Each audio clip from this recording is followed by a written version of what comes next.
Hello. I'm going to try and show you today about all the feet, some of the accessories that come along with the Janome MC6700pro, which I'm really lucky to have on loan from Janome UK. Firstly, I want to show you the booklet that Janome produce with all their feet and accessories. It's easy to get hold of. However, if you have any questions about feet and accessories for your machine, for this machine or others, I'd really be pleased to try and help search through the booklet and find the right thing for you. One of the most important things in it is it tells you which category of machine yours is. So you're sure to make sure you get the correct foot that fits your machine. Now, the MC6700p is here, which makes it a category D machine. And if I just shift back a page, it tells us that the top loading machine, 9mm high shank, category D. So it tells us straight away that the MC6700p is a high shank machine, and that's really important when it comes to choosing feet for two reasons. One, the feet, this machine has a 9mm stitch width, so when you are attaching feet to the standard foot that comes with it, your clip-on feet need to be for a 9mm machine. It's also really important because the distance between the base of the foot and where it screws onto the shank is different. This is a high shank machine, so that's a much longer distance than many domestic machines. So really important when trying to understand or getting to understand which feet you need.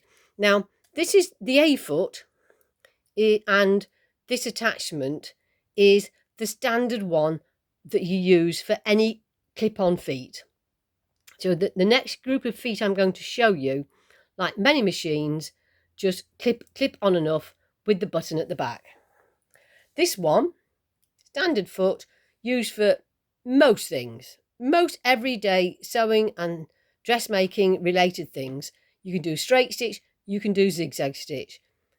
Because it's hard to show on here, but because it has plastic and metal, perhaps against my finger that's clearer, because it has plastic and metal, there are quite a few places, quite a few lines on the machine that can use as a guide to help you keep straight, to help you keep the correct distance from an edge or previous stitching. And obviously you can change the stitch position, or the needle position, to help with that as well. So let's move on a little bit. I'm going to perhaps go through the feet I use the most. So the zip foot, the standard zip foot. And what I really like about this machine is the standard zip foot is narrow on both sides and all the way to the back. So many clip-on feet or clip-on zip feet are wide at the back and designed to actually ride over the teeth. I've been sewing a very, very long time, and I learnt to sew zips when just sewing over the teeth, or sorry, the foot going over the teeth just wasn't a thing. This is going back in time. I think it's one of the things that Janome have really taken on board, that the clip-on foot that's wide at the back really isn't as good as things we had a long time ago. So the zipper foot. The invisible zip foot. So I should have said all the feet I'm going to show you today come as standard with the machine. So this is the invisible, or can't think what the word is. Anyway, the invisible zip foot. It's foot Z, brilliant for sewing invisible zips. I've got videos on my website about my favourite method, and I wouldn't be without that. Another thing I do occasionally is sew on buttons, or sew on buttons with a machine, and the the foot T is for sewing on buttons. You have to drop the feed dogs, and it's a pretty good way. Perhaps I'm going to say, is it as good as sewing them on by hand? I'm not sure, but I do it quite a lot in conjunction with the button foot is the button shank. Now you can use this with the button foot. You place it so, depending on the thickness of your button, because obviously if you have a thick button, it needs a greater distance between the button and the fabric to get the buttonhole to sit really nice and flat. So this gadget has two depths, and you put it between the button and the fabric as you use the button foot to sew the button on. However, it's also brilliant as what is often known as a humper jumper, which helps you get over thick seams. It levels up the foot so that when you go over a thick area, the foot stays horizontal and stitches much more easily, much more accurately. However, I'm going to go back a stage because Janome have the magic black button, and even on on the standard foot, the generic foot, this little black button is magic. When I posted about it on Instagram, I had my friends all over the world popping off to see if their foot had the magic black button. This black button, when going over a thicker area, things like a thicker seam, if you stop and lift the toe of the foot so it's horizontal to your fabric, and press the black button, it locks the foot in place, and you sew over the thick area without that issue of having to jump up and jump down the other side. Really important in my opinion. So the next foot I am going to suggest to you is the straight stitch or HP foot. Now this is for straight stitching, and especially for when you use the HP plate on this particular Janome machine. I'll explain about the different plate perhaps in a different video. However, this applies even pressure either side of the needle and is absolutely brilliant for really fine, delicate fabrics, fine jerseys, etc. if you're sewing straight stitch. This foot I actually haven't used very much, possibly because I use that HP foot a lot. This is it's foot 0 or O, and it's a 1/4 inch foot, and it's got a guide on the right hand edge, so you can run it along an edge or a longer seam to be able to stitch an accurate 1/4 inch seam. But because the hole in the foot is quite wide, you can also adjust the stitch width to get different distances from the edge or the seam that you're trying to go. So it's great for what I will call edge stitching and top stitching, to try to keep your stitching an accurate distance from an edge or a previous line of sewing.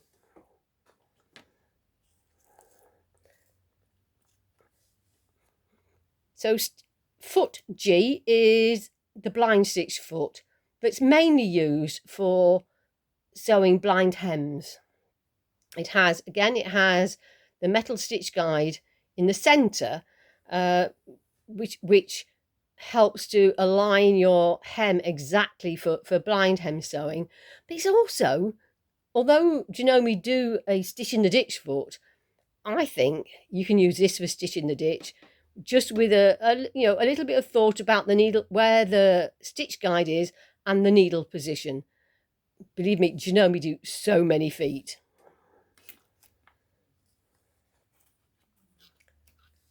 The overcasting foot is great especially if you don't have an overlocker or a serger, as they're called in the US, because the overcasting foot means you can do a zigzag stitch or other overcasting stitches, and the stitches form over, not sure if you can see, but they form over the 3 metal rods in the foot, which means that the fabric doesn't crumple up as you do the stitching, which means that when you take, obviously it just is going to lie flatter after you've done it. For, excuse me, especially when you're edge stitching something, or neatening a fabric.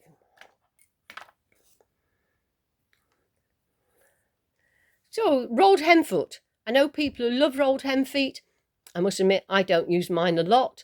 They're tricky to use unless your hem is on the straight grain. However, they have a good purpose.